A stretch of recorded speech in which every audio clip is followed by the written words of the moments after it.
Il y a des douleurs que personne ne voit. Tu souris devant les autres, mais ton cœur saigne en silence. Tu pries, mais tu ne ressens plus rien. Tu demandes, mais les réponses tardent. Alors tu crois que ton cœur est brisé, que tout est fini. Mais si je te disais que ce n'est pas une fin, que ce moment de chute est en réalité le point de départ d'un miracle silencieux, parce qu'en vérité, ton cœur n'est pas brisé. Il est en train d'être reconstruit par la main d'Allah. 1. Le cœur brisé n'est pas perdu. Tu crois que ton cœur est brisé. Tu le sens se fissurer sous le poids de la douleur, de l'abandon, de l'incompréhension. Parfois, tu as même l'impression qu'il ne reste plus rien de toi, que tu es devenu un corps vide, un regard absent, une âme fatiguée. Et dans ce silence intérieur, tu concludes « Mon cœur est brisé ». Mais ce que tu appelles un effondrement, Allah pourrait bien l'appeler une ouverture, car ce cœur, il l'a façonné. Il le connaît mieux que toi, et parfois, il le laisse se briser, non pour l'anéantir, mais pour le reconstruire autrement. Ne t'afflige pas, certes, Allah est avec nous. Sourate At-Tawbah 9:40. Ces paroles n'ont pas été prononcées dans un moment de confort, mais dans une caverne, dans la peur, dans la fuite. Le prophète et Abou Bakr étaient pourchassés. La mort semblait proche. Et pourtant, dans ce moment où tout semblait perdu, le prophète dit calmement « Ne t'afflige pas, Allah est avec nous ». C'est là la première leçon. Ton cœur n'est pas abandonné, il est vu, il est connu, il est accompagné. Tu ne le ressens peut-être pas, mais Allah est plus proche de toi que quiconque. Nous sommes plus proches de lui que sa veine jugulaire. Sourate Kaf 50:16. Et si ton cœur se brise, c'est peut-être parce qu'il s'attachait à ce qui devait partir. Peut-être qu'Allah veut lui réapprendre à battre pour lui. Souviens-toi de Mariam, la mère de Isa, paix sur eux. Seule, enceinte sans époux, rejetée, humiliée, elle arrive au bout de ses forces. Elle dit « Plût à Allah que je fusse morte avant cet instant et que je fusse totalement oubliée. » Sourate Mariam, 19h23. Ce cri de désespoir, combien d'entre nous l'ont ressenti? Et c'est à cet instant qu'Allah la console. Il ne l'abandonne pas, il la soutient, il lui parle. Ne t'attriste pas. Secoue vers toi le tronc du palmier, il fera tomber sur toi des dattes fraîches et mûres. Sourate Mariam, 19h24-25. Regarde bien ce que fait Allah, il ne la sauve pas par magie, il lui demande d'agir, même affaibli, même brisé. Il lui donne une action, un sens, une dignité, car même dans l'épreuve, elle reste honorée. Et toi? Toi aussi, dans ta douleur, Allah te voit. Toi aussi, il t'invite à ne pas t'effondrer, mais à te relever avec lui.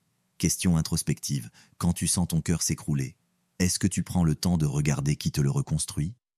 2. La reconstruction divine est silencieuse, mais puissante. Il y a des blessures qui ne saignent pas, des douleurs si profondes qu'elles se taisent, et souvent, quand tout s'effondre autour de nous, on croit que c'est fini. Mais Allah ne laisse jamais un cœur s'écrouler sans projet. Ce que toi, tu vis comme une chute, lui, il le voit comme un début. Lorsque ton cœur se brise, ce n'est pas une punition. C'est parfois une opération divine, silencieuse mais puissante. Un processus de reconstruction invisible, mené avec sagesse, sans que tu t'en rendes compte. Il se peut que vous détestiez une chose alors qu'elle est un bien pour vous. Sourate Al-Baqarah 2:216. Tu ne comprends pas pourquoi cette personne est partie, pourquoi ce projet a échoué, pourquoi cette porte que tu voulais tant est restée fermée. Mais derrière tout cela, il y a un regard qui voit plus loin que le tien. Un amour qui sait ce que ton cœur ignore.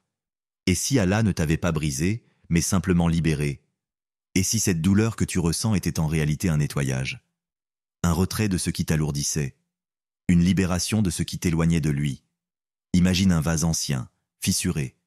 On peut le jeter ou le remplir d'or, comme dans l'art japonais du kintsugi. Les blessures ne sont plus cachées, elles deviennent partie intégrante de la beauté. Et Allah fait de même avec ton cœur. Il ne le remplace pas, il le répare, il l'élève, il le purifie. Mais pour cela, il a besoin de retirer ce que tu crois indispensable. Il faut parfois que la nuit tombe pour que tu vois la lumière. Il faut que la solitude s'installe pour que tu entendes enfin la voix de ton âme. Et c'est dans ce silence que le travail divin commence. Et Allah purifie qui il veut, et Allah est audient et omniscient. Sourate An-Nur 24-21. Souviens-toi de Youssouf, Joseph, paix sur lui, jeté dans un puits, vendu comme esclave, emprisonné injustement. Qui aurait imaginé qu'il deviendrait gouverneur d'Égypte? Mais à chaque étape, Allah reconstruisait sa destinée et fortifiait son cœur. La douleur que tu ressens aujourd'hui peut être la racine d'une élévation que tu ne vois pas encore. Question intérieure. Et si, au lieu de dire « pourquoi moi ?», tu demandais Qu'est-ce qu'Allah est en train de construire à travers moi? Peut-être que tu ne verras pas tout de suite les plans divins. Mais sois certain d'une chose, ce que Dieu touche, il le transforme. Et s'il touche ton cœur, c'est pour l'élever, pas pour l'anéantir. 3. Quand Allah te reconstruit, il le fait avec amour. Le monde répare avec distance. Il recolle, il cache, il oublie. Mais Allah, lui, ne répare pas ton cœur avec indifférence. Il le reconstruit avec une tendresse infinie, une science parfaite, une miséricorde que rien ne limite. Quand ton cœur est entre les mains d'Allah, il n'est pas en danger. Il est entre les mains du très doux, du Al-Latif. Il est soigné par celui qui connaît chaque battement, chaque blessure que les autres ne voient pas. Et ton Seigneur ne t'a pas abandonné, ni ne t'a détesté. Sourate Ad-Duha 93.3. Ce verset, Allah l'a révélé à son prophète, à un moment où il pensait qu'il ne lui parlait plus. Il s'est senti seul, en silence. Et Allah a répondu, « Non, je ne t'ai pas abandonné. Je suis là, même quand tu ne me ressens pas. » C'est ce message qu'il t'envoie, à toi aussi. Ton cœur n'est pas délaissé, il est en cours de guérison. Et cette guérison, Allah l'a faite avec amour. Hadith bouleversant, Allah est plus miséricordieux envers ses serviteurs que ne l'est une mère envers son enfant. Sahih al-Bukhari. Imagine cela un instant. Une mère, lorsqu'elle voit son enfant pleurer, le prend, le berce, l'embrasse. Elle le console avec tout son être. Et Allah est encore plus miséricordieux que cela. Alors comment peux-tu penser qu'il t'abandonne dans ta douleur? Ton Seigneur s'est prescrit à lui-même la miséricorde. Sourate Al-An'am 6.54. Oui, il aurait pu faire autrement. Il aurait pu imposer la justice absolue. Mais il a choisi la miséricorde comme loi personnelle. Il a choisi l'amour, la douceur, la protection. Regarde la vie du prophète Muhammad. Combien de fois a-t-il été brisé, orphelin, rejeté, combattu, exilé? Et pourtant, à chaque étape, Allah l'a relevé avec plus de lumière. N'avons-nous pas élevé ta renommée? Sourate Ash-Shar 94.4. Ce que tu vis aujourd'hui ressemble peut-être à une épreuve sans issue, mais c'est peut-être une élévation cachée. Question intime. Quand ton cœur saigne, est-ce que tu crois qu'Allah le regarde avec froideur?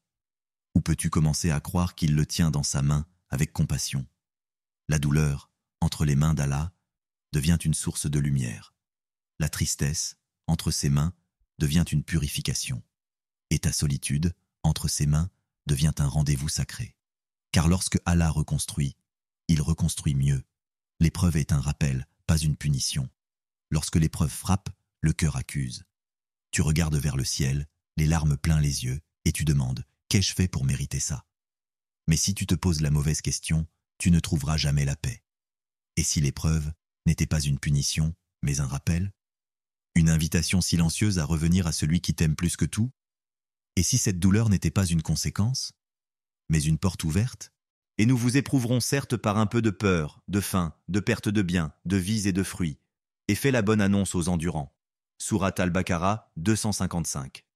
Allah prévient, mais il rassure. Il te dit, oui, l'épreuve viendra, pas pour te détruire mais pour t'élever. Car ce que tu appelles malchance, injustice ou souffrance, Allah l'appelle purification, recentrage, réparation. Regarde la vie des prophètes. Ibrahim, As, jeté dans le feu. Moussa, As, abandonné bébé sur le Nil. Youssouf, As, trahi par ses frères, jeté dans un puits, vendu, emprisonné. Et pourtant, chaque épreuve était le chemin vers la lumière. Une épreuve n'est jamais un mur. Avec Allah, c'est un pont. Allah n'impose à une âme que ce qu'elle peut supporter. Sourate Al-Baqarah 286.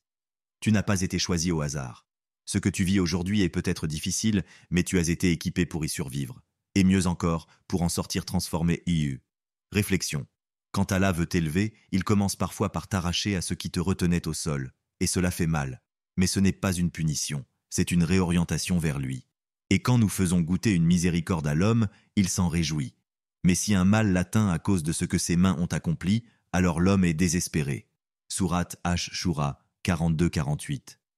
Le monde t'a appris que le bonheur c'est d'avoir. Allah t'apprend que le bonheur c'est de se détacher. Et parfois, pour que tu reviennes à lui, il te retire ce qui t'éloignait de lui. Question de l'âme. Et si cette douleur t'avait réveillé? Et si elle t'avait fait prononcer un dhikr que tu n'aurais jamais dit dans la facilité? Et si elle t'avait amené à prier avec une sincérité que tu ne connaissais pas avant? Ce que tu ressens comme une chute, peut-être une sujude intérieure, un prosternement du cœur, une façon pour ton âme de toucher le sol, pour mieux se relever vers le ciel. Et quand je fais du malheur un moyen de rappel, alors je suis encore plus proche. L'épreuve n'est pas venue pour te briser, elle est venue pour t'ouvrir à Allah.